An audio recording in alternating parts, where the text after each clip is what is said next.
What's up, guys? Kendall here, and welcome back to another episode of Get a Grip with Kay. I am so stoked and honored to be here with Justin Lovato. Justin, welcome. Thank you for having me.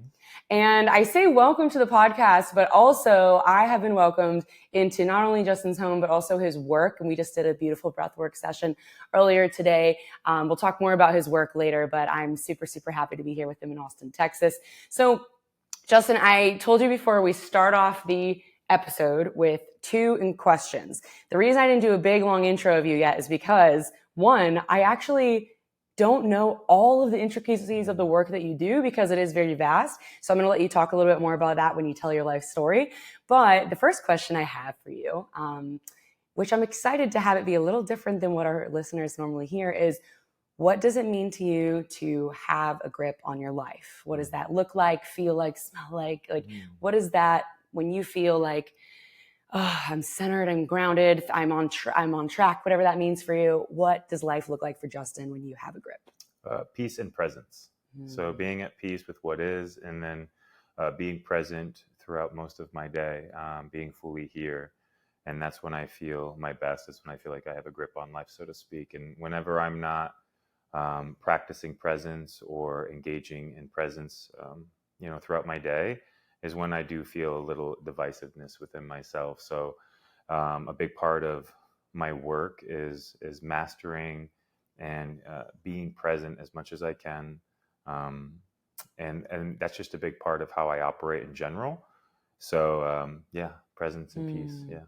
Presence and peace. I love it. And I'm excited because we're going to get to hear about your practices soon, I'm sure, that help bring us back to the moment. Because I think a lot of people use the word presence, but it may look different for different people. Or I know for me, I used to hear people that I viewed as very grounded say that word. And I was like, okay, but how? Like maybe it's not always a meditation. Maybe you don't have time to go into a 20-minute minute. So we'll get into that.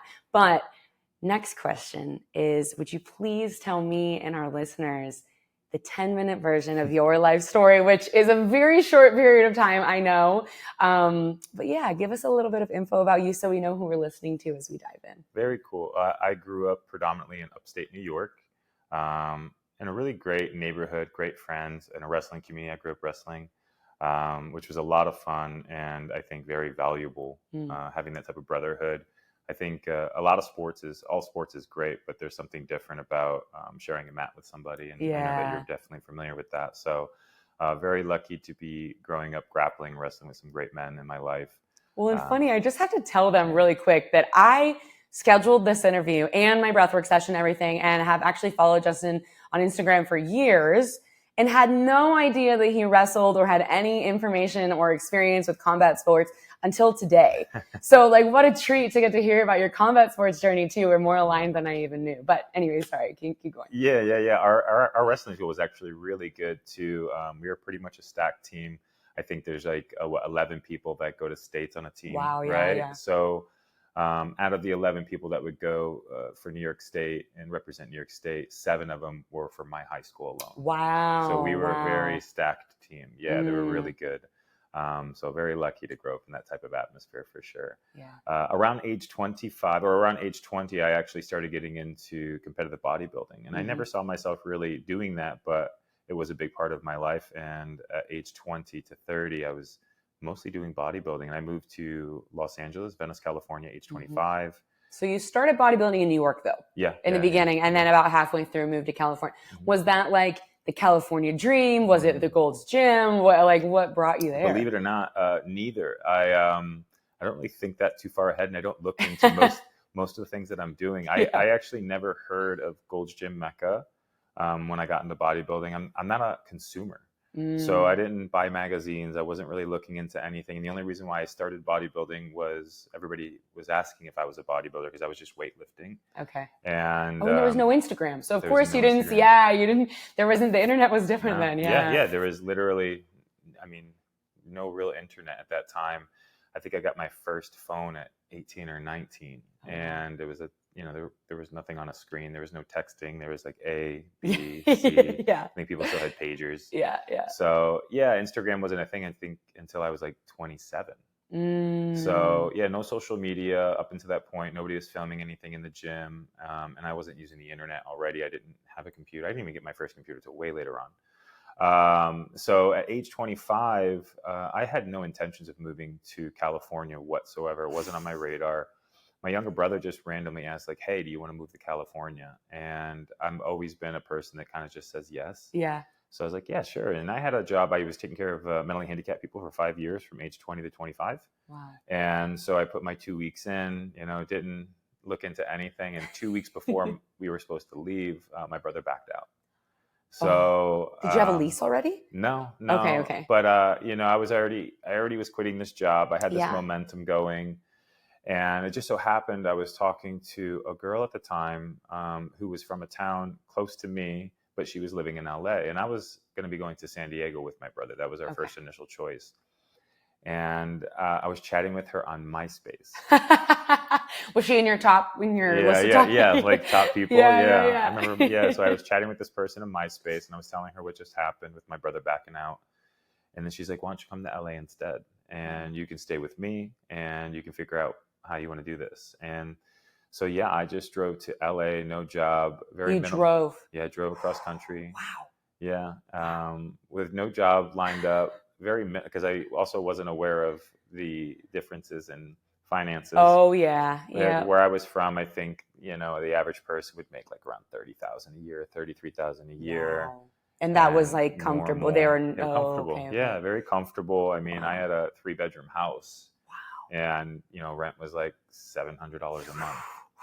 So this was in the early 2000s, but I remember when gas was 96 cents when I was 16. Yeah, so, wow. Yeah, pretty wild. But I wound up going to LA, and I was always really good at just creating work as well in my life. So generating.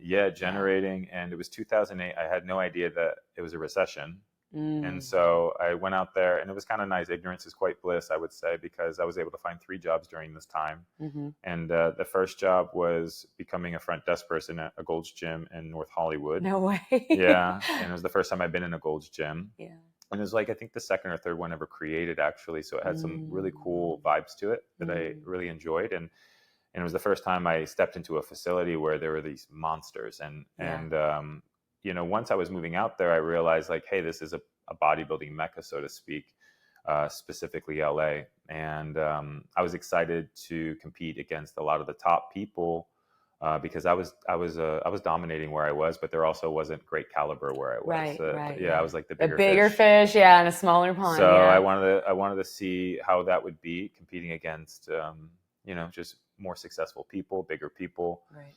And it was funny. I never heard of the Mecca either until this point. And someone at that gym's like, hey, have you checked out the Mecca yet? And it was the same answer. I'm like, I never heard of it. And they're like, how are you a bodybuilder and never heard of the Mecca? Yeah. So they brought me to the Mecca. And after I went there, I started going there, continually after that. Outside of having a front desk, like Gold's Gym job, I was also bouncing at a location. Which wasn't very much fun, but that was like a go-to job, especially where I was from. Well, and they always need work. They always need bouncers. Yeah. Even during a recession. Yeah, even during a recession, people are going out. Maybe especially during a recession. Exactly, that is true. And then I was also, the person who actually brought me to Gold's Gym Mecca, he had this valet company, and he thought somebody was stealing money from his business, and he wanted to someone come in and like audit. Yeah. And so he hired me to come in and work for him for a few weeks. And I found the person that was stealing. Did you have any background in finances or? No, what's funny was I just did the job honestly, and it presented itself. So I didn't really have to do anything besides just like run the numbers and run the numbers. So it was like very, very simple. And then, so once they fired him, they offered me the job.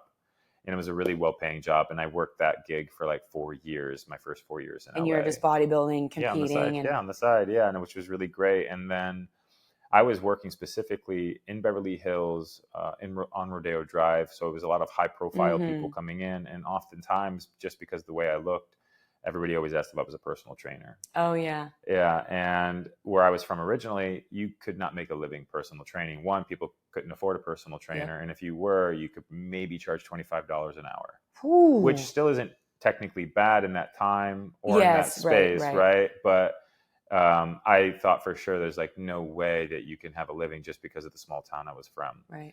So once I realized that personal trainers were charging 150 to 200 to maybe 300 an hour, I was like, wow, you actually can do a really have amazing living doing this type of work. Right. Right. And so this one person kept asking if I would train her. And I was like, well, if you pay me what I make here at this job for the next 3 months and allow me to quit and allow me to, get some more people, build some Build your roster clientele, up. then I'll do it. And she said, yeah. Wow. So, wow, yeah. that's an incredible shift in things. Yeah. So then, and that caught on really quick. I didn't need the 3 months. Within a month, I was having 10 people each day training at independent training out of Gold's Gym Mecca. You were doing 10 one-on-ones, or did you group them at all? No, it was like 10 one-on-ones. That is intense. Yeah. The grind years, right? Yeah. Well, it's what you got to do to build things up, for sure. It was wild, though, because it was so much fun for me to train people that it didn't feel like ever too much in that space. It was a lot of fun. I was in my atmosphere and I got the train in between. It was perfect for bodybuilding, your lifestyle, too. My right? lifestyle. Yeah. And it was really highly motivating and amazing money. And so I started a business, and I soon married my previous partner, Steph. We got married, I think, in what year was it? 2013, I think. And her name's Steph. Yeah. So for reference, I have to tell everyone that I think it was maybe 2015 or 16 when I followed, I think I might have found her first. Okay. Followed you guys on Instagram. And I was in college and I was like wrestling and going through, this is when the first time I heard about macros. I was like in the fitness, in Instagram wasn't that old at the time. Yeah. And I remember being like, oh my gosh, there's these people. Like, I was following a bunch of bodybuilders. I got very into it. Watched everyone's YouTube videos. It was a whole thing. I was like 18, that was 19. That was a thing. It was a huge thing. So anyway, fast forward, like I mentioned earlier when we were talking, is pretty much everyone from that era, I ended up unfollowing, not in a hateful way. I just wasn't really in that space anymore. I kind of shifted my focus. But you were someone that I always kept watching your content because it was so outside of just fitness. And I was always attracted to your focus on presence and mind-body connection and stuff that we'll get into a little bit later. So I actually remember those days, and I remember watching Steph's page. And anyway, so it's just funny. That's cool. Yeah. And I did definitely approach bodybuilding much differently. I was probably one of the few bodybuilders that was promoting weed in training. I had the hashtag light and lift, and I was using it. I bet that was controversial. Yeah. Even in Venice, though, people get very intense about it. Yeah. So that was, my approach, and people had a tough time really understanding it at first, but I think now it's actually incredibly popular to smoke and train in all different categories. So, had a really successful training and nutrition company with Steph. She's my former partner now, but we had a really beautiful, successful company. I Am built nutrition and training, and we ran that for about 9 years. Wow. Yeah, it was really awesome. And then when we separated, she kept her nutrition part of the company, and then I got into facilitating breathwork, mentorship, and sound bath, plant medicine stuff. And how I got into that was really quite cool. Around age 30, I started dabbling with psychedelics myself, and exploring consciousness. And that exploration was, I would say, a long stretch between age 30 to 37. There was still a lot of simply unawareness of all of the stuff that I teach now, but there was like these just pivotal moments where I just became more aware, more aligned, so to speak, on how I operated, and made these giant shifts in my life to eventually really started getting into these wonderful breathwork practices, meditation practices. And at this time I was still PTing, but my clients saw a shift within myself, and they became really curious the work that I was doing outside of, training and bodybuilding and whatnot. And they started asking. So 30 to 37, you were really just doing most of this on your own journey. Okay. And then you were personal training the whole time. And then around that time, people were like, okay, you've been doing this for a while now. We're noticing some changes. What's going on? Right? Yeah. And I was so, it's funny because the way that I kind of go through life, like I said, I'm not a really consumer. So a lot of my stuff is intuitive. I kind of just feel things out, even with breath work. Before I even got into breath work, I think I was around age 32. I remember randomly saying to Steph one morning, like, I think it'd be a great idea if you just breathed every morning, like powerful breath. And it was all towards performance. It wasn't towards consciousness. So but I didn't do anything with it. It was just like kind of a thought that comes through, a download, if you will. Before it was trending. Before it was trending. Yeah. And then even when I got into it, I remember I went to Tulum and caught on to conscious music. I remember when I learned about conscious music and like the mindfulness that goes into the intentions that go into music, the frequencies that are in music. And just to give them a reference point, you're talking about like binaural beats and some stuff like that. Well, even like the intentions of what's going into the music for one is really powerful. You know, if you really listen to lyrics to a lot of music, and a lot of it's low vibrational stuff. It's what they're saying is degrading. What they're saying is not love. It's seeping into the subconscious. Well, there was a song earlier that we had in our breathwork ceremony. What was the line? It said, something about my love is to guide you to your center. There was a line in one of it was like something about like just acknowledging like it's not about me. My love here and my presence with you is I just want you to guide yourself back to your center. Something like that. So the lyrics like it seeps in. It seeps in. And the intentions from that individual who makes that, right? Because everything is energy. Yeah. So, and this kind of goes into all aspects of how we consume, whether that be your music, whether that be your food, whether that be the furniture that you buy, to the clothes that you wear. Since everything is energy, I really focus on where is it coming from? What are the intentions behind it? And that has really been powerful for me, and like how I've kind of gone through life, and also like how I feel as I go through life. It's been really cool stuff, like learning this stuff. And so my clients saw this shift in me, and I randomly, when I came home from Tulum, I started doing breathwork one morning, and I didn't follow anybody that did breathwork. I didn't know anything about it, to be honest.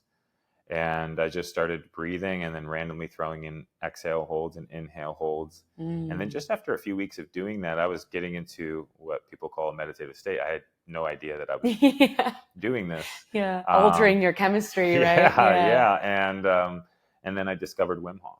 And I was like, oh, wow, I'm actually doing a similar style to Wim Hof in my living room. And so I checked out his book, and I was like, all right, cool. This is similar to what I'm doing. And at this time, I was just becoming, again, more aware of consciousness, energy. And then there was a really powerful shift in discovering like who I actually am, what I identify as. And that was a really powerful moment for me, because I learned that most people in this world were suffering. Yeah. And I looked at like how I went through life, and I realized there's a big part of me that wasn't suffering like most people. So I started questioning what allowed me to not kind of fall into the identification with the mind, what allowed me to simply experience my experiences and not identify with my experiences, what also allowed me to not take on my family stuff. You know, I grew up in a very abusive household. My stepdad was very abusive, and my mom came from what people would consider severe trauma. Same with my father, my stepfather. And from that type of household and energy in that household, some of my siblings did not do very well. Yeah. And some of them became addicts and are still struggling to this day. And so I became really curious as to what gave me the ability to not take on my parents' energy or my stepfather's energy, what allowed me to not carry it, not create any stories of unworthiness or I'm not enoughness, what allowed me to not become anxious of the unknown or uncertainty of the future. And so I started asking these questions because I was always in this state of presence. Yeah. And then I realized, realizing that I'm in this state of presence, it was the answer. Right? So most people aren't present. They're either in the past, filled with hypothetical movies of unworthiness, or they're in the future of hypothetical movies of the unknown and uncertainty, or they're distracted, and very minimal people are actually present. So I realized that most children have this beautiful gift of existing in presence, but at some point in their lives, usually they're in unsafe environments or in judgment environments. And in that space is when they start getting pulled from presence, right? And the mind kind of creates and manifests what we call the ego, right? And starts keeping us quite small. So I realized that I never lost that level of presence my entire life, that childlike presence. And so I became really curious of how can I help people tap into this state of presence, and that is through the breath work and meditation. So I realized if I really want to help people remove these stories, remove the identification with their poor experiences, help them understand who they actually are, and no longer identifying with their thoughts or their mind, I need to teach them presence, to quiet the mind, so to speak, and to zoom out or become the witness of it. Yeah. And breath work, I feel, out of all the tools that we can kind of dive into, besides maybe direct nature or maybe nights of darkness, we can discover this sense of presence. And also what happens in that place of presence, this magical thing happens where you can call it a window. If you want to get woo-woo, you can call it a portal. I like it. Yeah. If you want to if you want to call it a portal, if you will. So every time you become present, where you're neither in your mind and you're not in the past or the future, this portal or window opens, and then awareness comes through, presence, loving awareness comes through, consciousness comes through this portal, so to speak, and then it can give you a download or an epiphany or an idea on how to maybe see something you're currently working through in your life with a loving lens as opposed to a fear-based lens. So that's really the beauty of all this. I think a lot of people suffer from the mind. That's where all the suffering actually comes from, is from our mind, our deeply conditioned mind or programmed mind. And how can we then reprogram the mind, recondition the mind, and most importantly, not identify with it. And so when we tap into presence, we can remember, so to speak, that we have a mind, but we're not the mind, and we are actually a much more profound source of being, if you will. Right. And that's how I kind of really started leading this work, and it's shifted who I am in powerful ways. And long story short, I was doing this with my clients now, my PT clients. So my PT clients were essentially asking me to lead them through breath work instead of PT.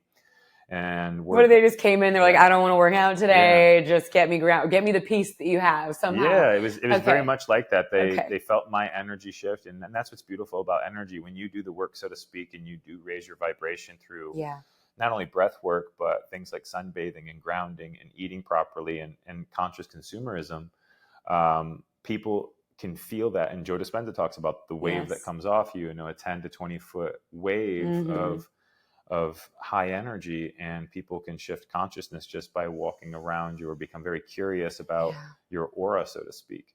So this was happening, and I also started incorporating it in my training. So I would do certain styles of breath work before I train, in between sets, and so I started applying that with my clients. And at the end of the session, I would do like a small 10-minute breathing routine with them at the end of their session, and they were leaving elated. And then eventually, like, hey, can we do a breathwork session the whole time? I'm like, yeah, of course. Word got around that I was now leading breathwork sessions in Venice, and I started doing that in Venice. But at the same time, this was during COVID. So it was kind of ironic. I was teaching people to breathe during COVID when everybody was being told to mask up. Right. Wow. I don't think it's by accident, right? Yeah. It was completely the opposite. So I was definitely against the grain with what was happening with COVID. So I did not have a good time those last 3 years in LA, or the last year and a half in LA. So I made the move to Texas because I knew more people were doing the work that I've been doing when I was in LA, and more people were leaning into breath work and meditation, more awareness, so to speak. Yeah, so I made the move to Texas, and that's what I've been doing full time since I've been here. Wow. Leading breath work and meditations, and then the mentorships as well, which is essentially talking about all this. And the biggest thing that the thing that I love to do most is the mentorship, for sure, tied in with the breath work, because everything that I'm saying on a deeper level, because we are one. Right. I am you and you are me. And a lot of times it's just hard to remember that because the mind is in the way, and the identification with this specific self is in the way. And so when we teach this level of presence, we essentially remember or wake up, so to speak. And when you can have these types of conversations combined with teaching somebody to do breath work at a high level on an everyday basis, they connect the dots themselves, and they remember themselves, they awaken themselves. And that's the most beautiful beautiful experience, to be honest. And I love what I do. Wow. I love when you use the word remember, because Joe Dispenza uses that word a lot. And I've been to live events with him, and and people who do guided meditations with him know as well that he uses that word a lot. So there'll be, a moment of silence, and then it's just, he has this way of saying it that I won't sound like him, but he just says remember very slowly, and it's like an intense feeling, and it's so ingrained now in my subconscious from doing these experiences that it's been very powerful, because now when someone else says that word, especially when we're talking about this word, I feel like I immediately kind of like fall back into my back body, and I do remember a lot, and I do get out of the mind just from hearing it. Yeah. Like, so it's what you're saying to me makes sense on the other side of someone who has sought out different mentors to give the information and hold the hand and guide the way, because I know, because I am me, and or I am you and you are me, but I can connect the dots when given those tools. Yeah. And that's all it is like, and I think the hardest part about people getting into this work is learning how to process and hold space for the emotions they had never got a chance to do, right? And most people, it's very interesting how most people view themselves, and that was something that I learned much later on, is that most people feel unworthy of themselves. Most people feel not enough or unlovable or not capable. And that was something else I became really curious about, is like, why do people have this outlook? And when you really look at just the collective and how it operates, whether parents are good parents or bad parents, they tend to raise their children to be socially acceptable. Right. And so the way they do this is either they punish a child or reward a child based off their performance. And the way they come up with this system is what society thinks is good or bad. So there's a lot of judgment happening with a child, and a child doesn't interpret the world that way. Whenever a child gets punished, it thinks it's doing something wrong, especially when it's getting punished, technically judged by their parents or peers, by the people that are supposed to keep them protected and safe the most. And so the way the brain interprets that is, I am unlovable, I am not enough, there's something wrong with me, I'm not liked. And then the school system kind of reinforces this with the grading system, the pass or fail. And most children aren't getting good grades because they love the curriculum. They're getting good grades so their parents give them the allowance and praise them. They get it put on the fridge. The teachers are all happy. Their peers see them as successful. And the opposite is to fail, and you get grounded, and you don't get your allowance, and you can't go out late at night, and you're labeled not capable, or literally an F on your report card. And you're shamed in a way for not performing at a high level. So that creates more self-judgment on a child, and then often dogmatic religions, heaven and hell. And that's another one. So like, oh, you're not good enough. And most people that come from really powerful dogmatic religions have a tough time with worthiness, of I'm not enoughness, and they feel shame in everything that they do. So collectively, the unworthy behavior is very much a powerful conditioning and or program within the human, within the person. It's interesting, the word worthiness. I just came across a study the other day. A bunch of my friends had shared, it was in an Instagram video, it was talking about a published peer-reviewed article. And this study that was done was based on rewarding effort versus performance. And they had all these children go through and do, so it was so powerful, because there were the groups of children that performed really well, or so there were two groups of children. One was rewarded based on the performance, one was rewarded based on effort.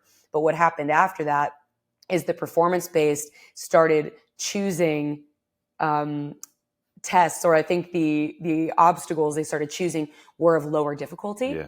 And because they just knew that if they performed well, they would get X, Y, or Z. Whereas the high effort encouragement, praise, appraisal, what they chose the more challenging things to do, because they knew that they would be able to challenge themselves and try and give effort.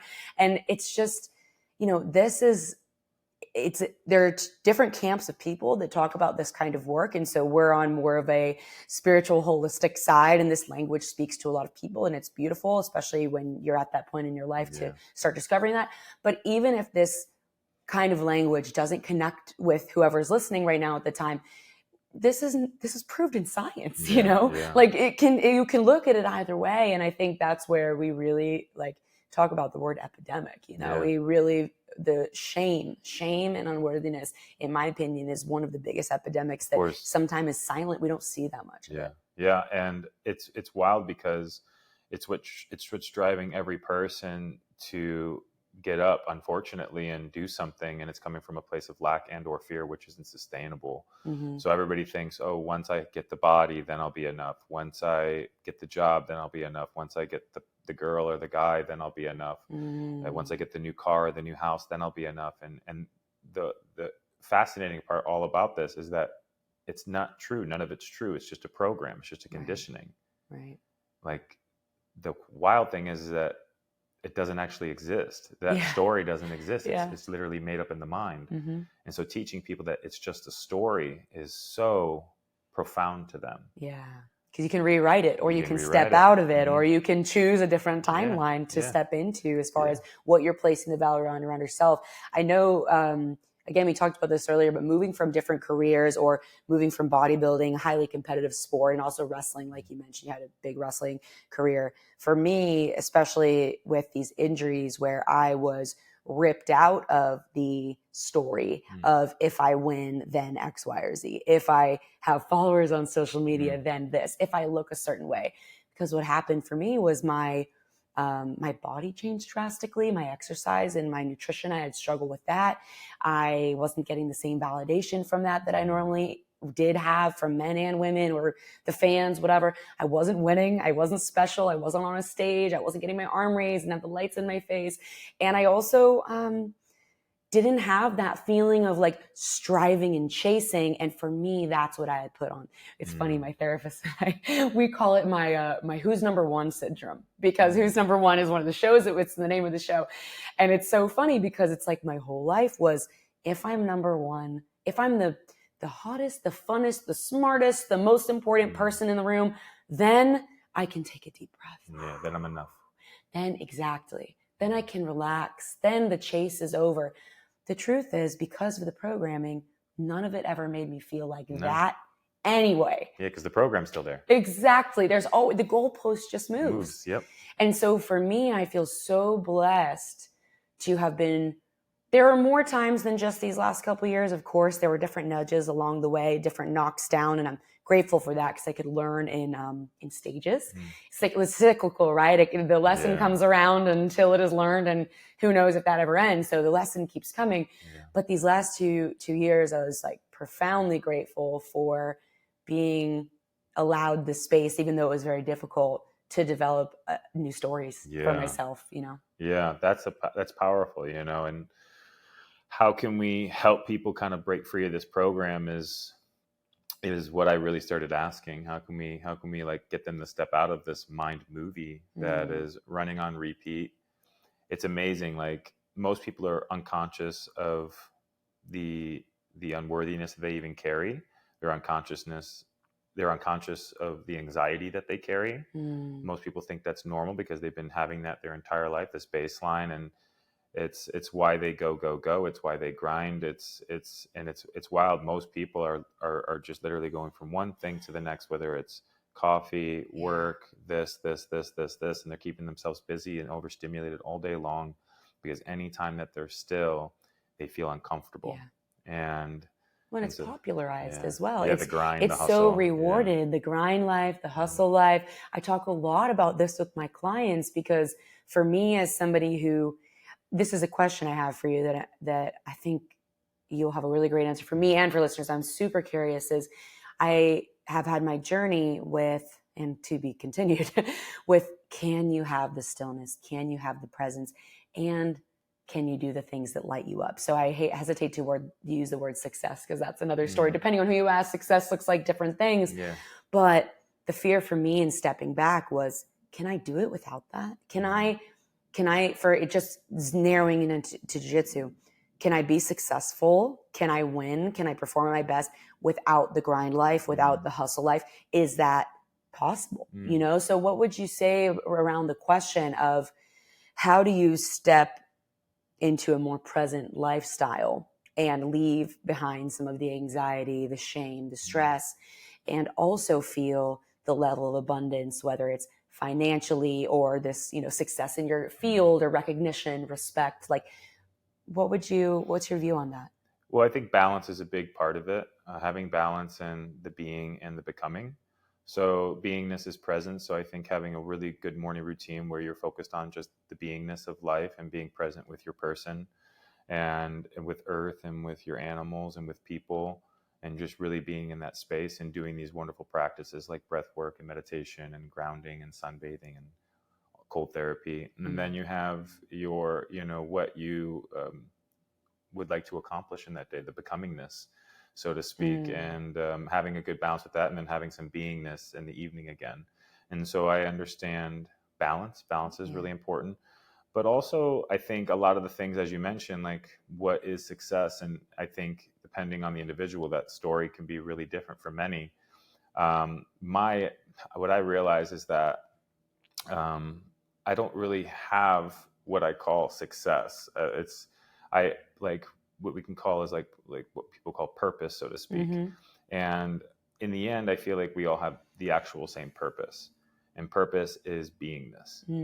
And I think that's what really we're all striving to. It's like, once we get this, then I can actually be. Yeah. Right. I can be comfortable in my skin, or I can be okay without money. Once I achieve this goal, then I can finally be. But as you said, like that just keeps getting moved back. So it's about being present in everything that you're doing and being in that space and being at peace with it, fully trusting and fully allowing. And that's where I kind of hang out at. Life is interesting. I think we also think it's about attaining happiness. That's what success is, or this consistent state of bliss. And that is the farthest thing from the truth. It's about being at peace. Because life is going to have its ups and downs, ebbs and flows, the yin and yang, and that's what it's really about. And it's not about avoiding the discomfort or the hard times. It's about being at peace in those times and fully loving those times and opening your heart to those times. And that is the experience. And I feel like that's what it's really about. These tests, so to speak, when it is hard, when it is difficult. Do we close? Do we contract? Do we get small? Do we run away, or do we expand? And do we love all the nitty gritty parts of it?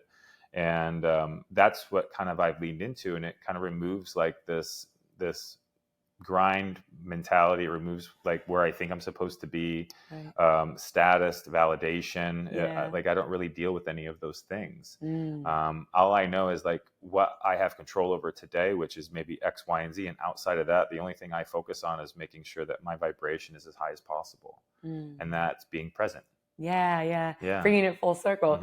So one question I ask a lot of people that relates to what you said so beautifully about what happens when life has those ebbs and flows. Do we tighten? Do we close?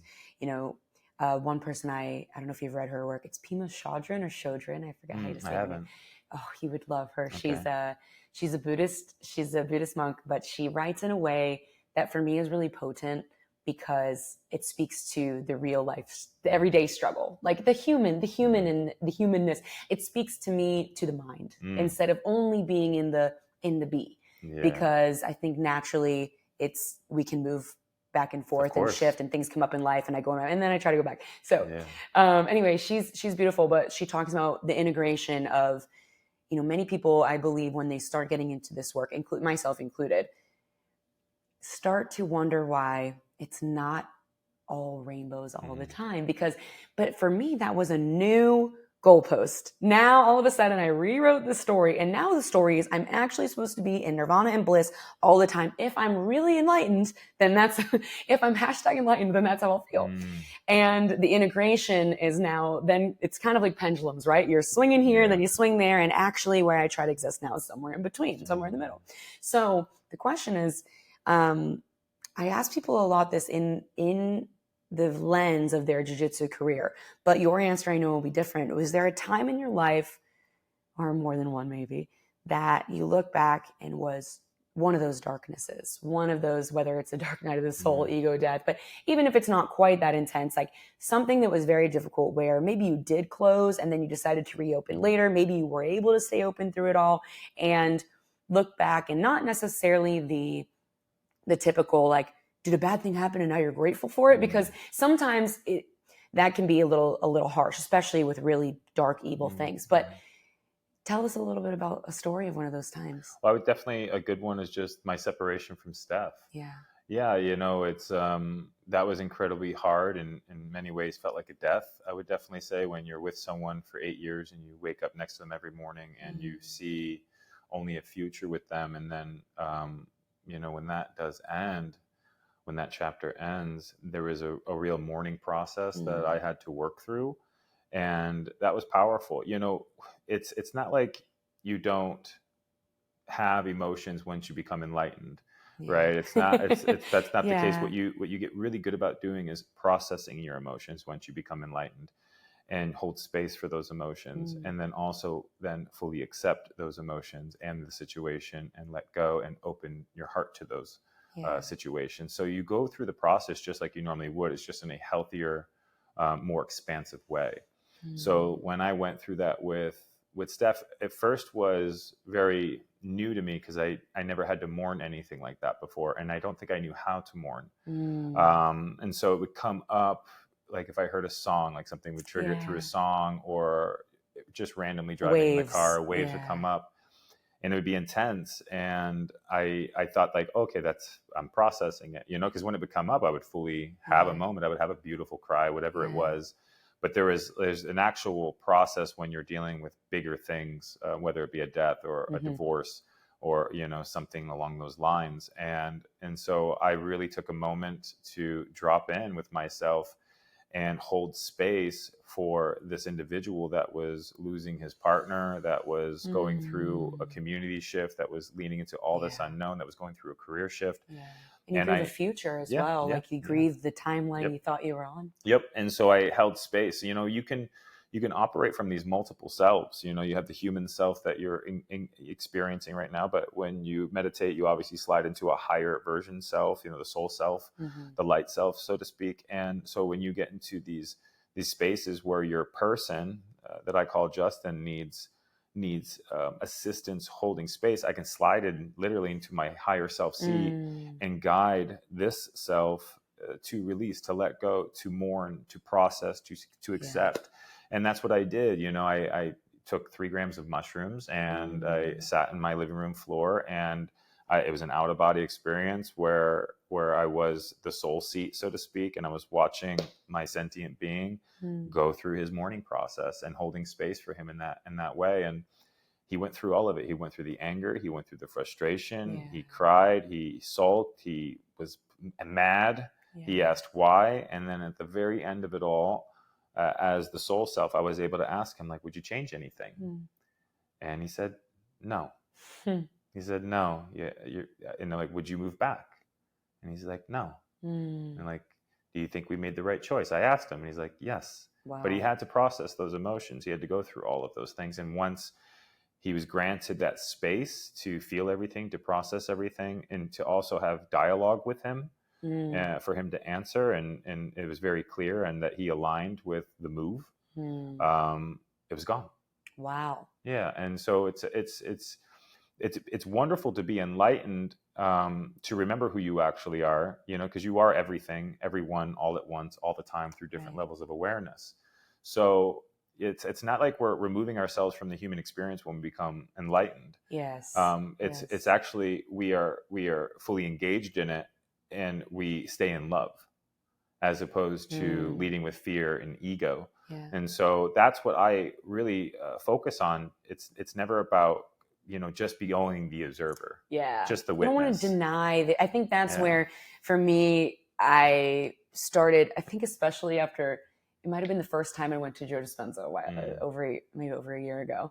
And I came back and I was talking to one of my mentors, and I was like, I'm having a really hard time with like figuring out why I am in this 3D body. Like it was just very jarring. And I knew that, like, as a child, I had always had a lot of spiritual experiences. I was provided with a very loving home where that was safe to do. And my parents just let me be whatever I was. It wasn't like they were sitting in meditation with me, making me, but it was just, I had a lot of experience. So I had some peeks into the windows maybe, but I had a very hard time when I came back. And I told one of my mentors, and she just so simply and beautifully snapped things in a way that just like, when people say like your head on a swivel, like that, I was like, whoa, here I am.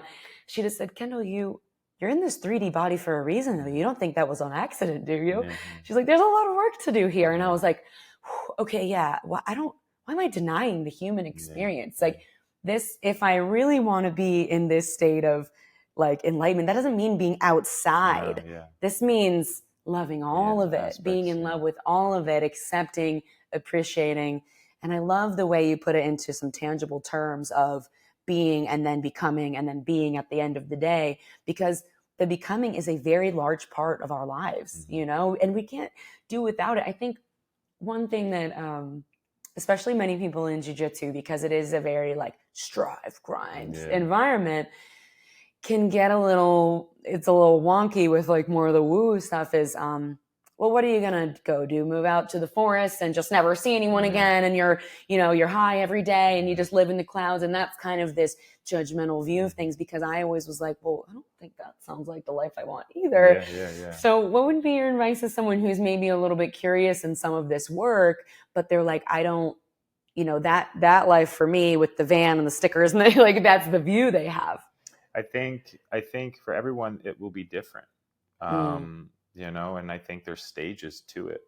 I think a big part of my own personal journey that I can speak on is like, there was a time when I started becoming enlightened, and I became fully enlightened as to who and what I am and what this experience is. There was a part of me that was just the observer for a while, and it served its purpose and allowed me to, and I believe it really serves a purpose, right? Because this person, this sentient being that we are having this experience with, is deeply programmed and is deeply conditioned, and it carries and identifies with its experiences and holds on to trauma and creates these powerful stories that do not help it. So there is a time and place for this really good work to reprogram, step out, recondition, have your person, your sentient being, your human, become more intelligent, become more enlightened, be okay with death, be okay with things ending, be okay with hard times.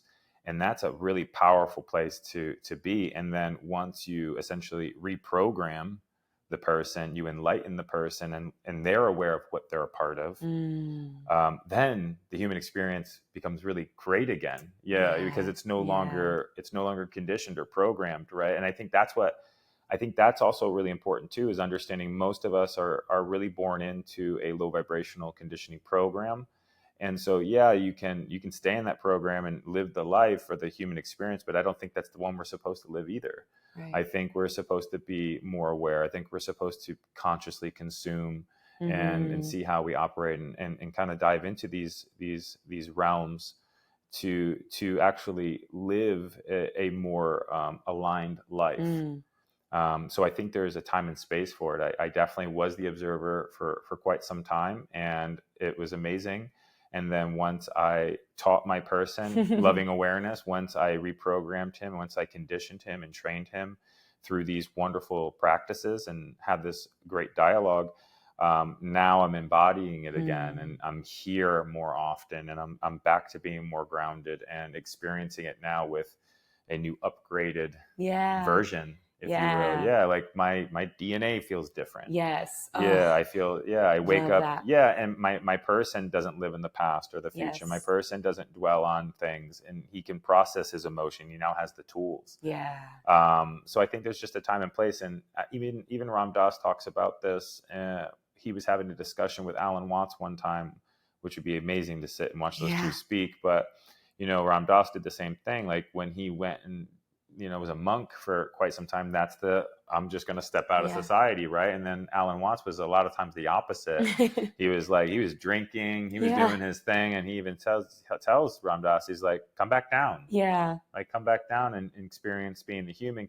And there is no right or wrong path, of course. But I know personally that I love being in my human, and I love experiencing with him. I want to experience a divine union with my human and make divine children and hang out with chickens and hang out with these dogs and touch the grass. I'm not trying to hang out there.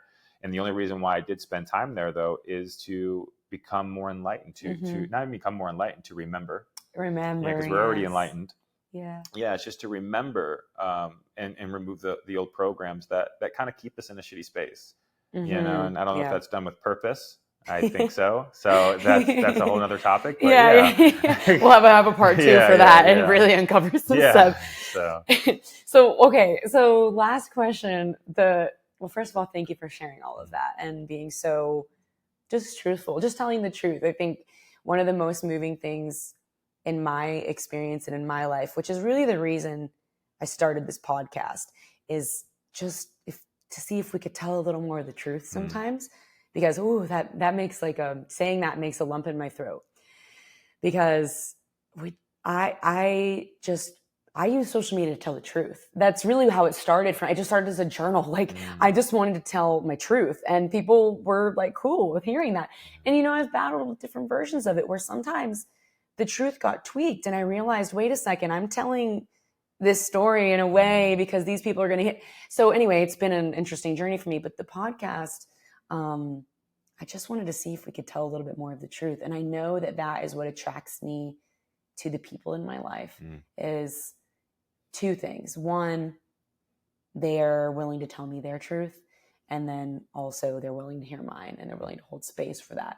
And honestly, it's funny because that looks a lot of different ways. I was just, my boyfriend just left to Oklahoma. We were talking yesterday, and I went to this show and I had no sleep. I went to this Taylor Swift concert. I'm wearing the shirt. It was awesome, but no sleep. Went to the show, and I'm in presentation mode the whole time, and I'm on a mic, and I've got to smile and all these things, right? And we get in the car to go home, and I haven't slept in over 24 hours.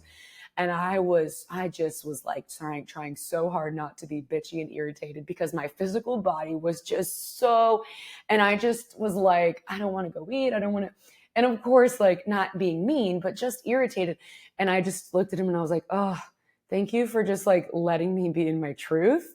And I don't need to pretend. And I can just, and he was like, the reason I say that is he is not in this work. He is not into the whole, not into, it's just not part of his journey right now. And he's doing other stuff. And, but the essence of the truth, you don't have to speak the way that we are, in my opinion. It doesn't have to look just like this all the time. Can you tell the truth? So the podcast, thank you for telling your truth, because people can feel the energy on the other side and it connects. But is there anything for people who don't live in Austin and can't come see you, or maybe they're not doing your online stuff? Obviously, I want to ask you about that, and people can connect with you. But if they're looking to do something in person in their area, their space, is there anything to look out for as far as warning side? There is a dark side to some of this work, unfortunately. I hate to say that, but yin and yang to everything. But just while we do a lot of promotion around it, I love to give you an opportunity. Is there anything that you've experienced or that you would nudge people in one direction or another? Yeah, I think just be careful of anybody that says they can heal you, or they're claiming they have the answers, or the guru complex. Spiritual ego is very popular. It's also a normal phase that people go through. So it's normal. It's not bad. But it's just something to keep an eye out. Maybe don't be the guinea pig during that time. During that phase, maybe don't. Exactly. Be wary of getting into plant medicine too soon, and also letting people guide you that maybe just did it their first time a week ago. That's also very, very common nowadays. And it comes from the unworthiness place as well. A lot of these healers, they finally want to be enough by helping. So it's hard for them to see it, but they're also still operating from that space. So be wary of that. But yeah, I think that's pretty much it. Is just don't jump into plant medicine too soon. Get into breath work. Just get into nature. Those are the best ways to kind of start exploring and remembering who you are on a really great level. Getting to the breath, understanding alchemization, stuff like that. You don't need to do all the things. You don't need all the things. I really did just start out with breath work. I lead plant medicine ceremonies, but I always tell people, if you want to do this and you haven't done it, are you even doing breath work yet? Right. Are you breathing? Are you creating stillness? Are you putting your feet on the grass? Are you doing the simple things? Are you present with the sun? Are you present with your food? Are you present with the people? So that's the most important thing is that type of thing. And then I think also basics. The basics, the basics of things, and also just getting people curious about who they are. One of my favorite things, and Bob Proctor, who is no longer here, he was a gentleman, I think, in the 70s and 80s that was a profound individual. One of the things that he did really well was ask people, who are they? And that's something that I do in every one of my calls or the consultation calls, like, who are you? And we can go through it real quickly. Most people give their name. And, but if you had a different name, you would still be there. So you're not your name, you're not a bunch of letters. Well, then who are you? And then next people tell me their profession. Well, I'm a doctor, or I'm a police officer, or I'm a bodybuilder. Yeah. Well, you would still be there if you had a different profession. So you're not your name, you're not your profession. Well, then who are you? The identity. And then, and then the next they tell me their life experiences. Like, oh, I went to school here, I went to prom there. All the Well, stories. you would still be there if you went to a different school, if you had different experiences. So you're not your name, you're not your job title, you're not your experiences. Well, who are you? And then next people then give me what their body looks like. I'm 5'10", I have blonde hair. I'm like, well, you know, you were still there at 6 years old as you are now at 26 years old. Yeah. So you're not your body, you're not your experiences, you're not your job title or profession, and you're not your name. And when we start exploring this question, it becomes quite fun. Yeah. Yeah, I love that. And you could just keep going and going and going. With it. Yeah. Oh, I love that. Thank you, Justin. Yeah. Okay. Last question. I think this will probably be 2 words for you, because many people, I ask them the same question in the beginning. What does it mean to have grip on your life? And almost everybody's answer changes almost every single time after having all these discussions. And we talk a lot about, we didn't do as much today. We talk a lot about like darknesses and big victories. And the goal of this podcast is to tell the truth and let's like open up the blind. But you do that from the beginning. So we didn't have to do a whole lot of digging with you. So the question is, again, what does it mean to have a grip on your life? You know, I guess maybe it can even change a little bit. It's still definitely understanding to be at peace during all moments, good and or bad. But also, I think just remembering, just the consistent remembering. And you can remember while having this human experience. And I think that's what I am mostly striving for, I guess. And that gives me a grip on life, is the consistent remembering that I am loving awareness. That I am consciousness, having this beautiful experience. And if I can keep my heart open during all moments, during the good, during the bad, I think that's really what I'm here for. And I'm not religious in any way, but that's one of the reasons why I always thought Jesus was so gangster. You know, like he was always about staying in love, staying in pure loving awareness. You know, he was able to still love his friend who betrayed him. He was still able to love and forgive people who were unconscious, and he didn't take it personally. So like his story, when you really break it down, it's like he was always able to keep his heart open.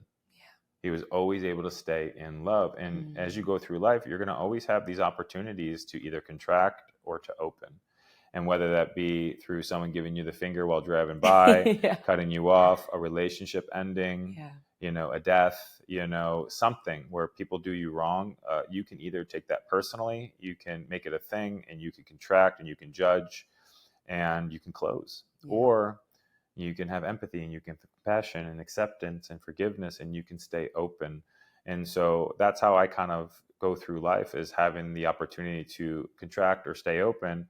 And you asked that question, like, you know, what gave me the ability to stay open, you know, during hard moments. And it's hard, it's difficult. But I noticed that every time I get the opportunity to, I'm able to stay open. And when that happens, it's not comfortable. It's incredibly painful. It's actually a burning sensation into my heart. But every time I choose love, every time I open my heart after it wants to close because it was just hurt by something or it didn't get what it wants, and I fully open again, I expand in such ways. It's indescribable. And because I've been able to do that consistently through my life's challenges, is stay open.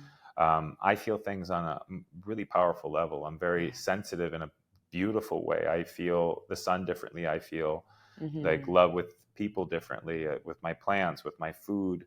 I feel everything. And that's the sweet spot, because if you close on the hardships, you also close yourself off on feeling things profoundly. And that's something I learned a while ago. And so I really look forward to the moments where I often still get triggered, so to speak, or contract. What's cool about that is that for a while we contract, and we might stay contracted for a few weeks, and then we kind of reopen after the dust settles. But what's beautiful, as you do this work, you end up really contracting and opening within a millisecond within things. And then before you know it, you almost never contract anymore because that becomes the new autopilot. Because, and to wrap this up real quick, is like the brain is built on reward-based learning.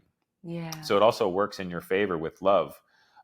You know, it always picks the bigger, better behavior, and there's no bigger, better behavior than love. Right. And right. that's really awesome. You know, at first it wants the quick fix, but once you introduce the profound gift of love, your brain will definitely make that the new autopilot. So it works with it. It's a retraining. Yeah, it's just a retraining. Yeah. And so, yeah, it's really cool stuff.